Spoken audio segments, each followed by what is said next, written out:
Hey everyone, happy Friday, Finance Friday. Thank you for joining. Follow us on Twitter at Nova Wealth Management, MGNT, and subscribe to our YouTube channel, Nova Wealth Management. Also, we have our podcast, The Nova Wealth Show. We have, hey Megan, we have a lot of in-depth conversations. I know the phone's ringing. I should have unplugged that. It's all right. You want to unplug that?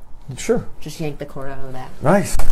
Sorry, guys. That's why it's a live show. That's why this is live. Hey, Adam. Hey. Oh, my gosh. Check out Adam Wilbur's show. Adam Wilbur rocks, by the way. Awesome. He's the goods. Adam, you are so great on Fool Us.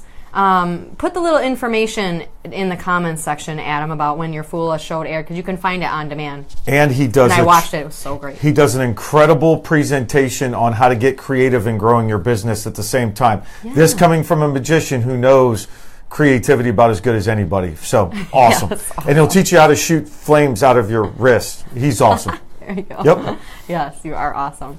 Okay, so today, what we're talking about, I was saying the Nova Wealth Show on the podcast, there's the Wooditch Network also airs a video version of our podcast, so we kind of go more in depth than what we get here because this is live.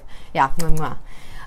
So today, okay, let's get into what today. Yeah. We're obviously nearing the end of 2017. Obviously. We're coming around to 2018. We're doing our budgeting with our clients, just saying, any big purchases that we should know about coming up in 2018? Are we looking closer to retirement in 2018? What big budget items are changing that makes a difference in 2018? So, I brought in my wonderful friend, Mr. Ed Kastner. Some call him my second husband, really. That's just because I'm bald. Right. Same haircut. So, today, we're going to get into, obviously 2017 has also been a crazy year for natural disasters and insurance claims. Yes. So Ed is going to talk about what do we need to know in the insurance world, so property and casualty world. What do we need to know to be ahead and prepared for these natural disasters? What else do we need to know in the insurance world that has changed in 2017? And then we're going to answer all your questions just in general on car insurance, homeowners insurance, liability insurance. Let's talk all things insurance. Mr. Ed Kastner. Hey guys. Thank you for joining me. Thank you. This is actually my first Facebook Live, so this is pretty cool. Yeah, he's like, just literally 2 minutes ago, he's like, oh, it's live. That being the caveat, yeah. I know there's people from all over the country, and so I do have to do the caveat. One, I'm not an attorney, so I will not give any legal advice. I did not even stay at a Holiday Inn Express last night, so that's off the table also. But remember, when we talk today, we're going to talk generalities because what's... I usually always say they're not recommendations. They're for not. Informational purposes. Exactly, because the guidelines in Florida is different from the guidelines in California, right, which is different from the guidelines in New York, etc. So, right, exactly. So this is more of a general statement, topic kind of a thing. And then if you want specifics, talk to your agent. If you don't have an agent that you know I can trust you, I'm sure my information will be up there at some point in time. Feel free to give me a call. Great. So, yeah. So I want to start with, obviously, I know I had several moments in the last few months with the hurricane and everything. And I know I have some clients out in California, too, that we all go after the fact and say, man, I wish I would have known that. Wow, I wish I would have known that. If I only done that. And actually, there's a couple things that talk to you, and you're like, oh, yeah, that was easy. Could have done that, yeah. Like, what do people need to know about their insurance? Like, what is an easy fix that we need to know on our insurances that that make a huge difference? Thousands of dollars, I know for me. Right. Like we talked about my gate, we talk about the lanai, talk about things like that. But what do people need to know? Hey, Juliana. Oh, she's awesome, too. She is. Finance. Yep. 2017's been one heck of a year. And even in the insurance world, we've learned a lot. I'm sure. We've learned that, carriers changing guidelines during mid-year can create some huge... so you're saying like people will go to file a claim and what they thought was true is not Might not be the case. Yeah. And, how do we keep up on that, Well, everybody gets these, and they have to send it out to you. So... it's like notify you by letter? It comes in a policy packet, right? So these are the guideline changes. But when the policy packet's like this thick, shows. Who reads the policy packets? Hard. Anyone? And with so many different carriers, I believe we're rating with 20 or 30 years just in Florida. Oh, geez. And so when all the different guideline changes that they have, but the one thing I've learned though is after going through a lot of this stuff. the devil really is in the details. And everybody who has been shopping price for the last 3 years. Yeah. Yeah. There you go. Okay, there we're back. Okay. Sorry if you lost us. Yeah. It said poor connection or something. Hey, okay. Danny. So, like I said, those who were shopping price for the last 3, 4, 5, 10 years may not have gotten what they wanted. May have all that savings could have been gone and then some. So you figure if people are cutting different, pool cage coverages, if they're cutting, water damage restrictions. Well, let's talk about that for a second. Yeah. So, like external, like I know some of us have sheds, some of us have external, like lanai, some of us have gates, some of us, how do you cover that stuff, or how do you know it's covered? Like, what do I look at? Well, honestly, what's it called on the policy? How do we even know the questions? Well, some of it's other structures, and it's not just as simple as other structures. Okay. We're dealing with some stuff right now where what truly defines other structures, and every carrier, not every carrier, but many carriers define that differently. So literally, we're now getting to the point where, look, pull out your policy, go through, figure out what questions you have, call your agent, figure out time to sit down with your agent. So it really does matter who your agent is. Well, it matters in the conversations that you have with your agent. Not who it is, but the conversations that you have with them definitely matters. No, but wouldn't you recommend that maybe you don't go with an agent that works with only one company? Maybe you go with a non-biased agent that can write multiple companies? Well, absolutely. Especially, when you talk about state of Florida, state of California, where Florida has so many hurricanes, and there's, the so many state domiciled carriers in the state of Florida, where in California you're looking at distance to brush fire, distance to earthquake, and those kinds of things. And certain carriers are. I don't know what that means. I know what distance to earthquake means, but you mean in the policy you write how far you were from just depending upon which carrier would actually write the policy, depending upon where it is. Oh, I see. Right. So I did a quote for a guy last week, and he was so close to brush fire that we pretty much narrowed it down to 2 carriers or 3 carriers out of like 30 or 40, only because of where he was placed. So ultimately, it depends on what you're looking for, what you want covered, on which carrier you should be with. So that's why shopping price, especially in a year like this year, was probably not, hey, Laura, probably not the best thing to be doing. I know being a money person, shop for price a lot, which is why I kind of got hurt in this hurricane. So, we're talking all things insurance. Shoot out your questions in the comments to Ed on any property and casualty insurance. So we're talking auto, any expensive art pieces you have. Jewelry was another one. Yep.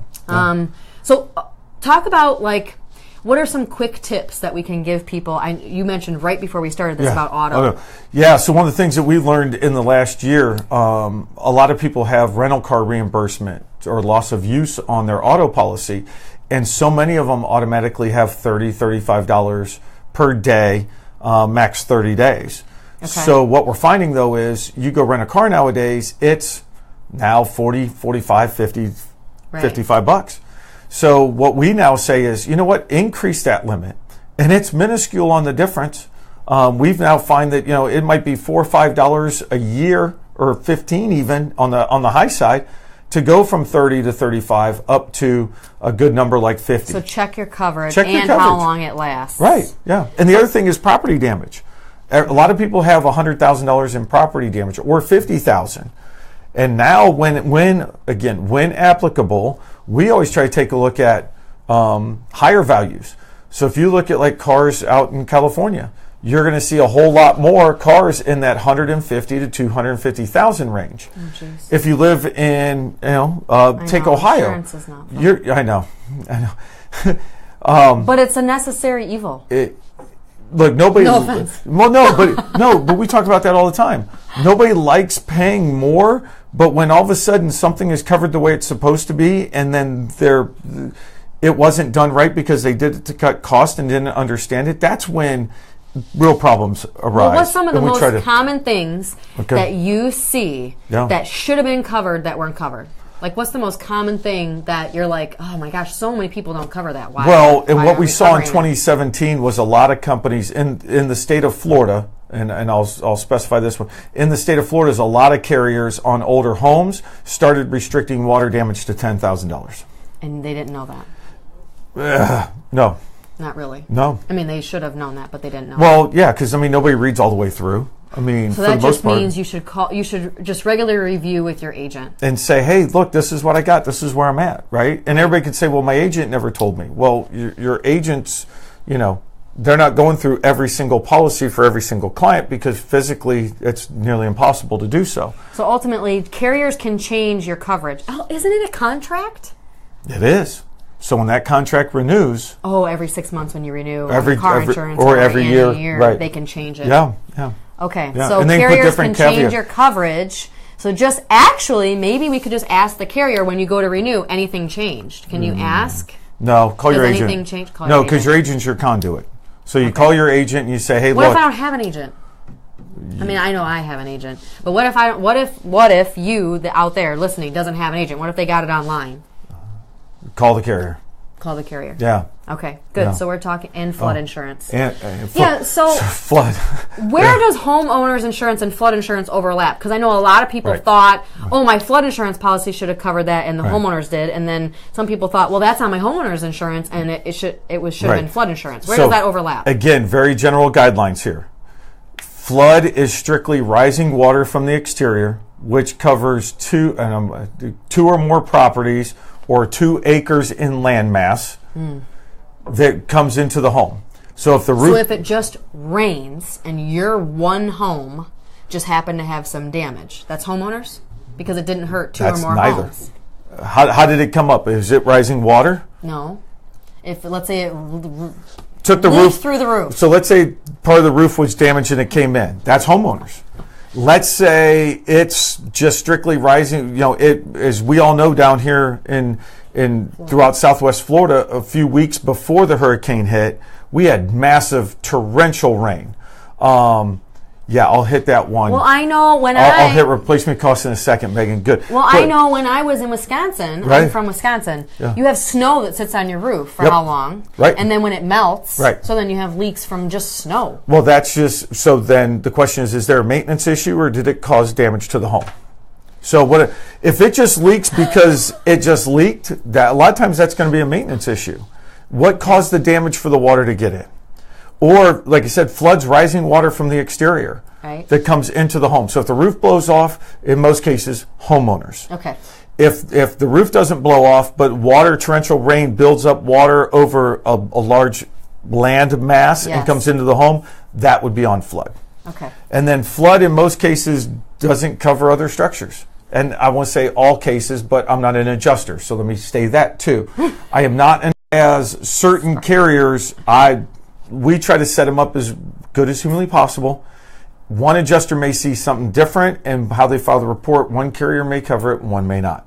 But I'm not an adjuster, so I can't tell you, oh yeah, this is definitely covered. Yeah. Because every little situation is different. We just try to set it up as best as humanly possible to make sure that it gets covered. Now, replacement cost versus actual cash value. So replacement cost is like if you had a couch and the couch was destroyed, but the couch you could, basically it's been depreciated. You had it for 5 years. It's worth $200, let's say. But to go buy that new would be $600. Replacement cost is the carrier would give you $600 to actually replace it. Versus value? Versus actual cash value, which is depreciated value. And how do you know which you have? Well, like replacement cost on content should be an endorsement on you should see it right on your policy. And most HO... It would say on your policy that you have replacement costs? Yeah, and then even on your summary of insurance, which comes with just about all policies, not quite all, but the summary of insurance, even there will say dwelling, 300, let's say 300,000 coverage basis replacement costs, which means it will cover a covered peril up to that limit. And it does get really tricky, but let's face it, I mean, we've been in this area and have gone, 13 years since the last time that we really got smashed. And everybody forgot about it. That's right. Yeah. So that's why I really feel like it's important to bring you in right after hurricane season ends. We all just went through it. We're going to talk about umbrella policies my favorite. Good one. But so, right after hurricane season ends, we all just went through this finally. Mm-hmm. And we're saying, like, oh, if I would have only just known this, you know, if I would have just only known this. Like, I feel like after the fact is finally when we think about what should we be doing in our insurances, you know, for next year, like to be prepared. I still know a lot of people that aren't even back in their homes yet. Yeah. Take pictures, like that type of a always. tip. Yeah. Take pictures before of your home. Like, especially if you get an addition or something, take pictures. Use your phone. What I found out. Use your phone. Go through and videotape. Oh, video. Videotape. And then you can even just swing it right by serial numbers on certain things. And that's a great way to store it. Thank goodness for the cloud now, right? But that's a great way to store it. The other thing is to know who your contact information is. Here's the biggest thing I'm going to tell you. Yeah. After what we've gone through, everybody waited till after the fact to know what roofer they may use, or who could they get quotes from, or what contractors, or who to suck out water. You know what? Have that list ahead of time. Talk to those, get on their preferred list and say, hey, look, you know, I want your information. I'm going to tell you if something happens, I'm going to call you. Have the tarp people lined up. Hey, Marcy. You know what? We may need to have a tarp put on the house. This goes with California brush fires. Look, you can go through. You can have the contractors already set. You can do all that already. You can go through the house, take videotape, because in the case of a fire, you will actually only remember 40% of your contents is the statistic. Yeah. So for 40%. For people just joining, we're talking about all things property and casualty insurance with Ed Kastner here. So we're answering your questions, talking about umbrella policies, auto insurance, homeowners insurance, what you should be doing, what tips to help. You thought of another one? No, I was just going to jump on the umbrella. Oh, okay. Yeah, we had to talk about an umbrella.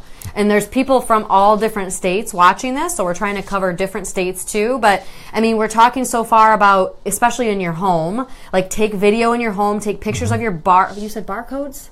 Did you say barcodes? No, serial numbers. Serial numbers. Serial numbers. On things barcodes potentially too. Yeah, right? They can scan them. Right. With your camera and with the cloud, why not? And that way you know what to replace and how much to replace it. So, and then also know who you would use after the fact. Have contractors on a list ahead of time, so you know right after the disaster or during the disaster who to call right away when you see something wrong. Get ahead of it, right? That's a great tip, because I had to do research after the fact on who I should call, which is very frustrating. It's too late, because right then you're just a number at that point. You're on a list. Right. This way you build a relationship before it happens. My gate is still broken since the hurricane. That's right. It was over at your house. I'm zip tying it. That's true. I'm zip tying. It was open for when I came over, which was fine. Yeah. Right? So this is, and Marcy's in Jersey. So, I mean, we've got, it's, man, I mean, even with winter, like we talked just a little bit ago about flood, about freezing the difference between flood. Oh, freezing pipes. Freezing pipes are coming. Yeah. Number one cause of water up north, freezing pipes. And that's homeowners. That's homeowners. And it's not flood. That's correct. Right. So that's homeowners insurance. In which case up there, look, I honestly take the precaution, Google best steps to take, wrap pipes, do all kinds of stuff like that, run water periodically. Right. The other great tip would be, I tell you, is a automatic water shutoff valve. Automatic water shutoff valve? Yep. So if it's not running, if it's like 2 o'clock in the morning, all of a sudden water starts going through, it knows that water shouldn't be running right now and shuts it off. Really? Yeah. Who'd have known that exists, huh? Yeah. So those are awesome to have. Water shutoff valves, and a lot of carriers are giving credit for those. Oh, they give credit for things like that. And they give credit for alarm systems. They get credit for all kinds of things. All kinds of stuff. Yeah. So anything you might have that you think improves the safety of your home or improves the efficiency of your home. Let your agent know. Make sure you let your agent know, because you could be getting a credit for that. And they may want they will want documentation, and that's easy enough to get from the contractor who's doing it. Yeah, for sure. Absolutely. So, okay, let's talk about umbrella policies. Oh, yeah. So when do you need an umbrella policy? That's what I want you to answer. That's the first part of my question. The second part of the question is, I know that there's like a gap. Like when you have homeowners insurance, or you have auto insurance, or you have a certain amount of liability on your auto insurance, right? And then you get an umbrella policy. And you might have a gap of $1 million before your umbrella policy would even kick in. Like, I want you to talk about that. Yeah. Do you know what I'm talking about? Yeah, but no. So what we'll do is, like you have liability. That's important when I feel like there's no point to even having an umbrella if you've got this giant gap. Yeah, but if it's set up right, you're not going to have a gap. Right. Well, so what you want to do is you want to have the homeowners or renters insurance, and that's the thing. Look, If you Renter's insurance is essentially contents insurance. Right, but it provides liability to you. Oh, it provides liability. Right, so that gives you your basic general liability, which homeowners have, and that's what renters get. I highly recommend renter's insurance. It's cheap. It's important. I know people who went through a fire claim as a renter, and they exhausted their policy limits on their contents. Really? Really. It's massive. So when it comes to, you're going to have the homeowner's insurance or renters, which will provide you your underlying general liability. Then you'll have your auto policy, which will provide you with your underlying auto liability. Then what an umbrella policy is, or an excess liability policy, it's going to provide liability in excess of. Okay. So if you have, let's say, $250,000 per occurrence, or per person, $500,000 per occurrence on your auto policy. Okay. And something goes majorly wrong in an accident. And you're at fault. Right. $500,000 might not be enough to cover it. In which case, then, well, and that person can come after you for more. Of course they can. Right. So everybody's like, well, why would I want an umbrella policy? And it's one of those things where if you ever transport kids, not just yours, because let's face it, they're like, oh, can my friend go grab pizza with us? Of course they can. Now you are 100% liable. Liable for those children or for those passengers. Exactly. So what would you, can you give that information? Like, what would you recommend for us on auto? Like, on auto insurance, is there a level that is just like too much? Like if we're all looking at our auto insurance policies, is there a level that you would say, oh, that is just automatically too little, don't do that? Or there's a limit that's automatically too much, like don't do that? Well, the state mandated limit of 1020 is too little. It is too little. But period. I mean, if as soon as I see an operating 10, 20, 10,000, 20,000. Yeah, the state minimum limits, because that's the state minimum. We're gonna see you soon. Hey Tim. But so that I recommend personally, get as much as you can. As much as you can? But doesn't your medical insurance cover? No? Why are you laughing at me? Because your medical insurance covers or medical payments on your auto insurance. Right? Right. So you have like $5,000 in medical payments. If you hit me and I see and if I see an orthopedist and I see an operating room, you hit $5,000 pretty quick. You're going to hit $100,000 really quick. So the medical payments. So you're saying your insurance, your medical insurance. Wait. Your medical payments on your auto policy is only $5,000. Yeah. A lot of people have $1,000. Yeah. So then why have it at all if it's next to nothing? If your medical insurance. Remember, liability is different. Okay. So your liability, if you hit me and you're at fault. Right. Your liability is paying for my claim. Right. Right? So then if you get hit and so my medical insurance doesn't cover that. No. Right. No, not at all. Yeah, right. I'm following. And in the state of Florida, your PIP coverage is primary. Michigan's similar to that. There's some other states that are like that. Okay. But auto insurance limits, put them as high as you can. $250, $500, that's I'm either $250, $500 or on $500 CSL, and I forget. Because it's not that big of a difference in premium. No. You're saying to go from like 100, $300. No, it's not. To $250, $500. And then for an umbrella, you have to have, not have to, but in 90% of the cases, you have to have that higher limit so that you can get the umbrella. And in which case, umbrella policies are incredibly inexpensive. I mean, I have clients. They are for the most part. Oh yeah, because I got a client. We just quoted one the other day. Actually, yesterday. It's for $1 million. It was one house, 2 cars, $1 million. It was $174. Oh wow! How do you know if you need umbrella insurance? Everybody should have umbrella. I would. Well, what if you don't have assets? Okay. Do you want them to dock your pay for the rest of your life? They can dock your pay if they can't take your house, but they can garnish wages. Yep, sure can. So if they can garnish wages but not take your house, all state minimums are different. That is true, Megan. Yeah, all state minimums are different. There's actually one state that has 5,100 minimum limits, which is fantastic. But in the state of Florida, it's 1020. I think California is either 1020 or 2040, something like that. New York, I think, is 2040 or 2550. So it's all different. Okay. So if you're just joining us, we have a couple people just join us. We're talking all things property and casualty insurance. I have Ed Kastner here, the expert. I brought him in to talk about what do we need to know on our auto insurance, homeowners insurance, expensive pieces of, we didn't get to art and jewelry yet. I know you've insured some pretty crazy things. We're going to talk about that in a minute. Those kind of fun. Umbrella insurance. So ask your questions, shoot them in the comments section, or go to Nova Wealth Management and ask questions on the site so that we can get you in touch with Ed, or, we can try to answer them.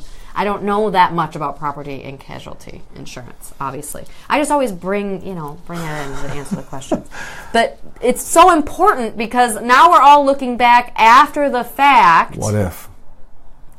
Wrong, I don't know what she's saying. She does her little emoji things. Let's get other household resident relative policies can be open if you have resident relative policies, I think. I don't know. I'd have to read that whole the way through. Yeah, Sorry. Okay. Sorry, Megan.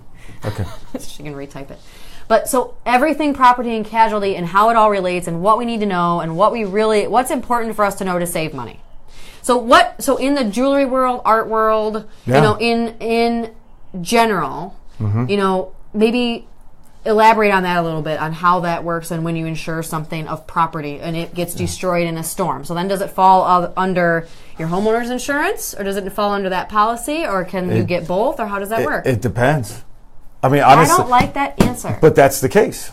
Yeah. It's the same thing with, let's say, with stocks, right? Right. Well, is this one? Well, it depends. No, I know. But so what do we need to know? So in general, jewelry, what happens is jewelry values change often. And the one thing I learned one of the things I've learned in 2017 is... One of the many things? One of the many things, yes, is your jewelry between the last 10 years gold has gone up significantly. Right.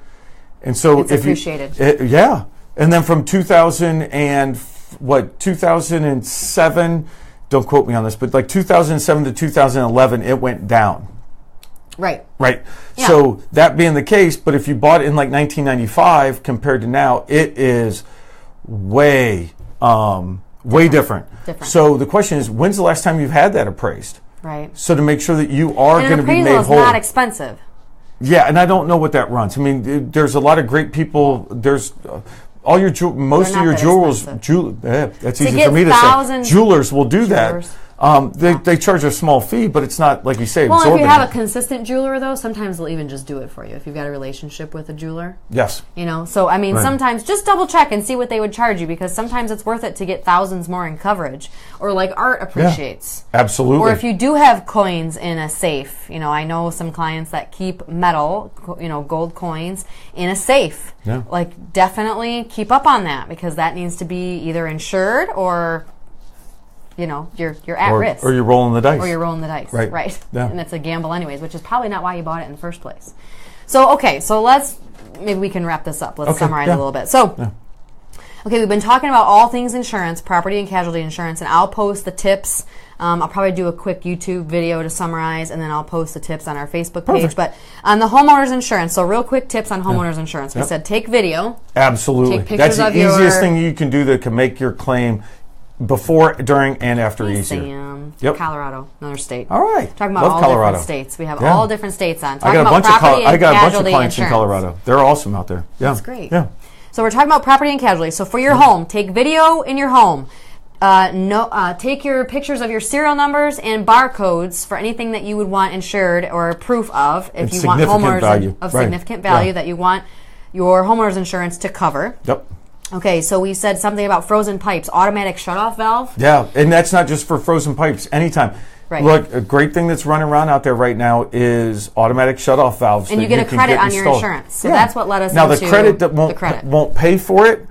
I mean, that's tremendous. And I don't know the cost of them. You can look them up. Off the top of my head, I want to say like $1,000 to $3,000, somewhere in that ballpark. But again, don't quote me on that. But off the top of my head, that's what I'm trying to remember. But the point is on that, though, is that you could be getting credits on your insurance if you have anything that makes your home more efficient or more safe. Correct. So at least just double check with your insurance company things that can help mitigate your loss would lessen your premium. Perfect. So then on... Who would you use? Who would you use? Yep. Know who you would use if you have damage to get ahead of it. So know who you would use ahead of time. If you did have a pipe burst, have somebody on hand that you can call right away to avoid having days of research or calling around. Do that research ahead of time and just have a list in your home of who you would use to get ahead of it. If you're up in Wisconsin, Minnesota, Jersey, Ohio, Michigan, take your pick up there. your free season is coming. He's from Ohio, by the way. January, OHIO. Coming in January, February, those are the 2 big months, especially January. Those freeze months for pipes, know what plumber you're going to use. Hey, if this is what happened, what would I do? And have a game plan ahead of time. Just like as businesses, you have like an emergency action plan. Right. Why not do that for yourself personally and save yourself some money? Get ahead of it. Don't be on a waiting list and sit around with damage. It'll save a lot of stress. Yeah. We talked about renter's insurance gives you liability coverage. Yep, which it's a starting point, and also contents coverage, which is very important. Contents coverage. We talked about umbrella. Umbrella insurance. I'm telling you, I recommend it for everybody because it's incredibly inexpensive in most cases. To just get like $1 million is where you would start. Well, at least, yeah. Yeah. And then, but consult. This is where talk to your financial advisor or wealth advisor and say, hey, what would be a good number for me on this? Because your insurance agent's not going to know. They're not going to know your assets and your overall financial well-being. Right. So get the recommendation. A lot of times I'll actually call the wealth manager who I'm working with, or the client's wealth manager, and say, hey, here's what I'm thinking. You tell me, am I in the ballpark? Right. Yep. And we've talked about that before too. So Good conversations. Umbrella, that's great conversations to have, especially when your professionals are communicating on your behalf. That's always good because then you don't have to know the questions to ask.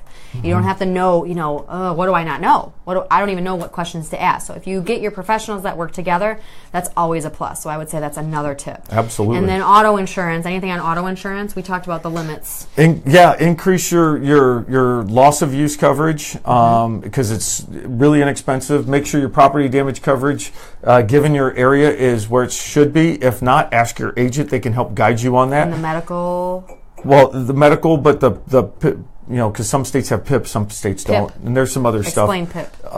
You're using lingo. You can't sorry. do that. Okay, no lingo. But no, make sure your liability limits are the most important thing on your auto.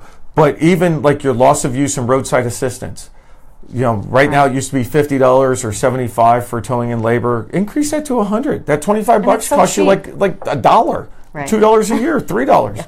Yeah. So definitely check your coverages on that because that's something that we use, quite a bit. I know I've used rental reimbursement quite a bit. Well, yeah, because if you're in an accident, you got to rent a car, or even if you're make sure it's not fully even covered. if you're in an accident. My car was sitting in the driveway and it just had an issue and wouldn't start, and the car was out of commission for a couple weeks. Oh, so it's not even an accident. It's just if your car breaks down, you're going to need a rental car. There you go. Yeah, it's that simple. Yep. So we're talking about rental reimbursement on car insurance, and then overall,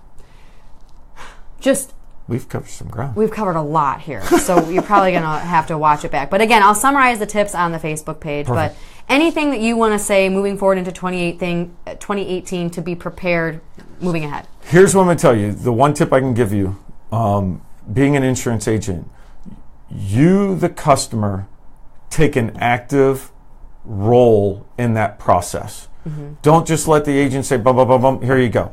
Right. Read through your policy, ask them the questions, take an active role so when something does happen, you're like, I never knew, so at least you know ahead of time. And then it's an educated decision on your part. But take an active role. Don't be passive about it. I love that. And that's in a lot of things that we do. But I mean, in this particularly, I know just going through it, that just to ask questions ahead of time and don't just treat it like, oh, I've got it, so it's fine type thing. Because it may not be exactly what you even want, and then what's the point of having it if it doesn't cover what you want? Right. Right? Yeah. So, okay, so I'll post Ed's information, how to contact you. Awesome. Or you want me to post it? That's fine. Yeah. Just post my cell number. Okay. We'll do that. We'll post his cell number, and then you can call him if you have questions on your own policies or you just want to review it. That's free to review. Always. Yeah. Yep. So, and again, follow us on Twitter at Nova Wealth Management. Management's abbreviated, MGMT. Like us on Facebook because we're going to constantly be coming up with these tips just to educate you in the real life what you need to know to save you money and to help you, get further ahead in your financial well-being. Thanks for joining. Have an awesome weekend. Getting closer to the holidays. I think we're going to probably talk about taxes and cryptocurrency. Yay. I know if Marcy's still on. Cool. Yeah, she's talking about Taxes. Bitcoin. So we'll talk about that, moving into closer to the end of the year. So stay tuned. Share if you like this video or share it even private messenger if you know somebody that needs to know, hey, Lynn just joined. We're just wrapping up, Lynn. You can watch it back. But Lynn's great at taxes. That's another great tax accountant that I would recommend. So cool. We'll get Lynn on here, too, to talk. You guys are awesome. Thanks. No, you guys are awesome for doing this. Well, have a great weekend. If you have any questions, contact us on our website, novawealthmanagement.com, and we'll see you next time. Thanks so much. See you.